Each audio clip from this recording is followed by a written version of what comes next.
to this breath, by understanding that you're taking all the energy in those first three centers. How much energy does it make to create another life form? That's a lot of potential energy, yes? And instead of releasing it out, we want to draw it up into the brain. Are you with me still? Now, you have a bone down here at the base of your spine called your sacrum bone. Did you ever see it? It looks like an upside down triangle. You got it? And on the plateau of that sacrum bone, that upside down triangle, sits the spinal column. And those spinal vertebrae go right up into this ivory cavern called the skull. And it houses the most delicate system in the body, the central nervous system.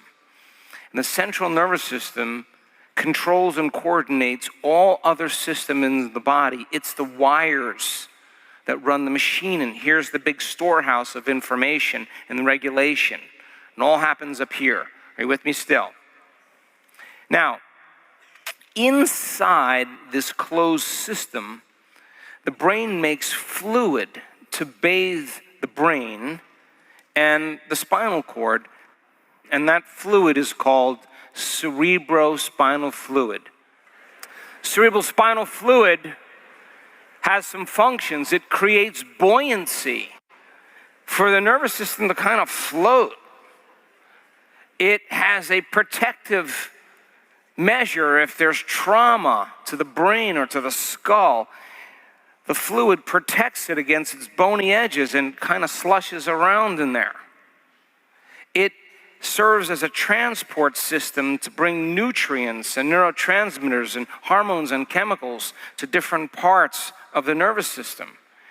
And its very substance enhances conductivity or electrical charges in the brain, so it's really important. You got it? Now that bone down here called your sacrum bone works with your skull. When you inhale and you take a breath, that bone called your sacrum bone kind of flexes back like this. And when you inhale, the sutures of your skull open up just a little bit. And when the sutures of your skull open up and the sacrum bone flexes back, that cerebrospinal fluid drains down because there's more volume. You with me?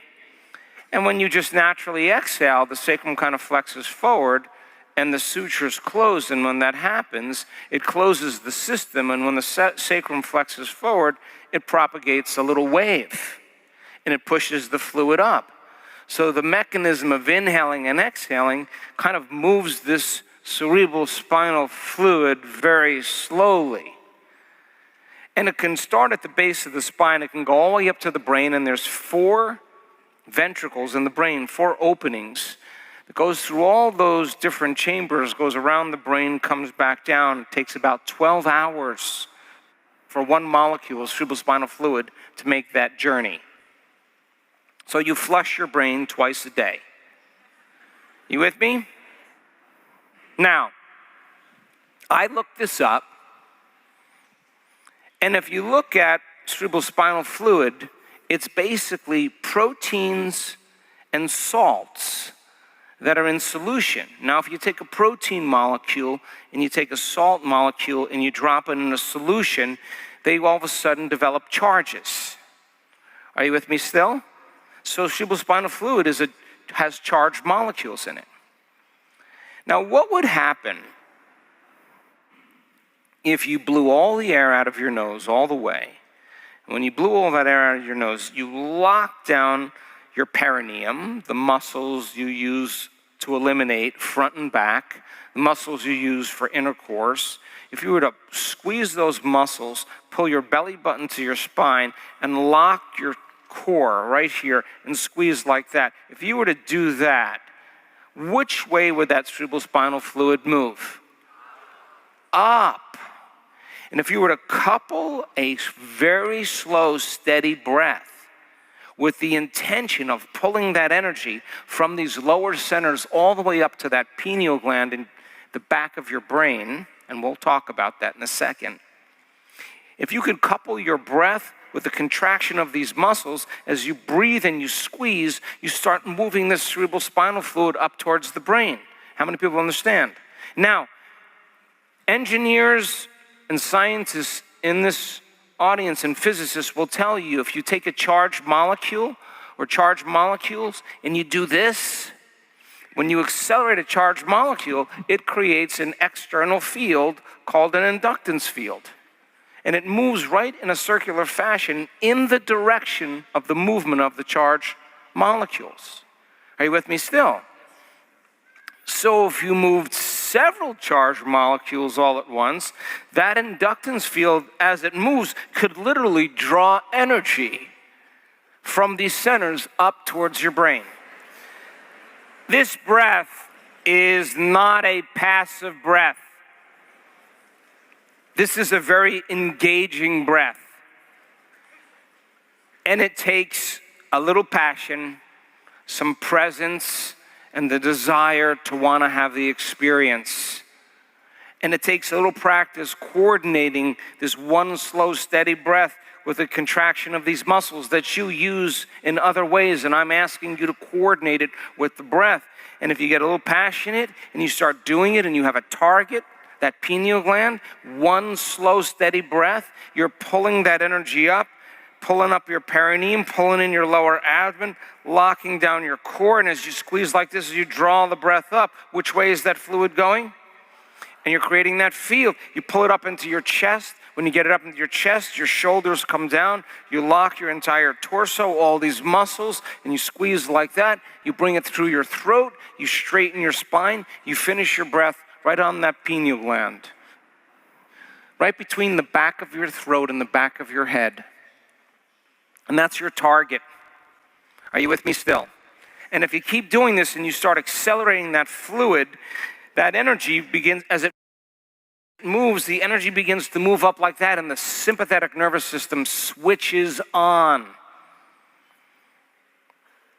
And once that sympathetic nervous system switches on, there's an arousal. And that energy is not going to be moving out. The sympathetic nervous system is going to merge with the parasympathetic nervous system, and that energy is going to be released up into the brain. Are you with me still? And there's a gate at the brain stem called the thalamic gate. And that gate opens wide up. And that energy moves right up to the brain. Now, once the energy makes it to the top of the head, all that energy that was stored in the body, the 95%, is now moving up towards the brain. And as the energy moves up towards the brain, you get a positive charge here and a negative charge here. And you have a positive charge here and a negative charge here. What do you have? A magnet. And all of a sudden, you start producing this external electromagnetic field. And that energy goes right up to the pineal gland, and it signals that pineal gland, and the brain goes into gamma brainwave patterns. And the person is feeling an awakening. They're feeling a euphoria. They're feeling a release of energy into their brain. Now, when they feel that feeling, what do you think they're going to say? Oh, I don't think I want any more of that. The person's going to say, I'm going to go get me some more of that. I like that feeling. And you're pulling that energy like drawing fluid up a straw right to your brain. Now listen closely. I looked this up. I didn't get on social media and say, does anybody know anything about the pineal gland? I didn't do that. And I did the research.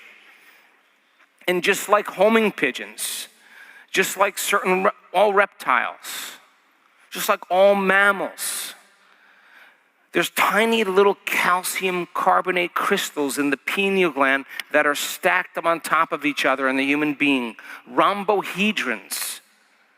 And they're stacked up on top of each other. And the research says that it has piezoelectric properties. What does that mean? I looked it up. When you apply a mechanical stress to these crystals, the mechanical stress begins to create an electrical charge in the crystal.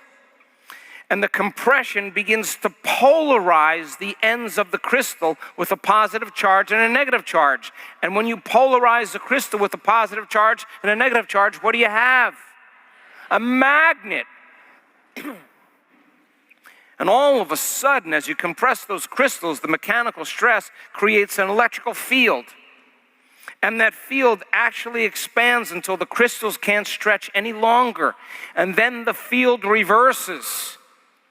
And when the field reverses, the field actually exerts a pressure against the crystals again that causes the crystals to expand. And the next thing you know, you have a little radio receiver. How many people understand?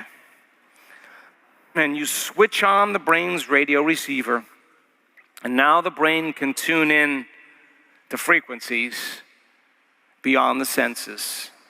And that is the mystical gland. And the research says it's a transducer. How do I know? I looked it up. I didn't go on social, I looked it up. Transducer, like a television antenna. That's what it said. Taking energy and information in one form and turning it into pictures and images, meaning. And that's why it's called the third eye, because you have an inner vision that's more real than the outer world.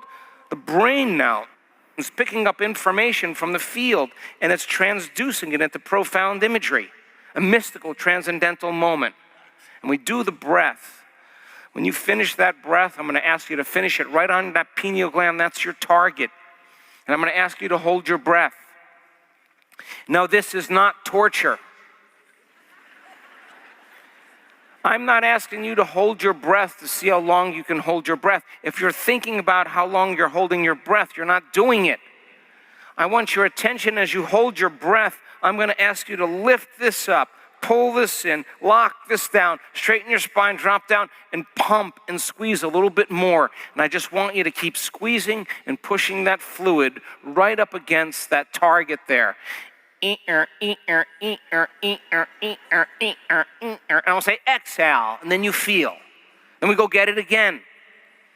I don't feel like it is not going to do anything. I'm too old, nothing will happen. You got to leave that behind you. You got to get lost in the act. And when that energy moves, I have had it happen thousands of times. It is big.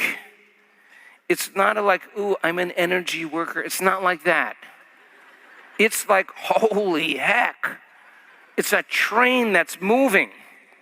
And it goes right up to the brain, and that energy is being released in the brain, and the brain goes into those gamma brainwave patterns, very high gamma brainwave patterns. How many people understand? Now, what I want you to do, just follow my instructions.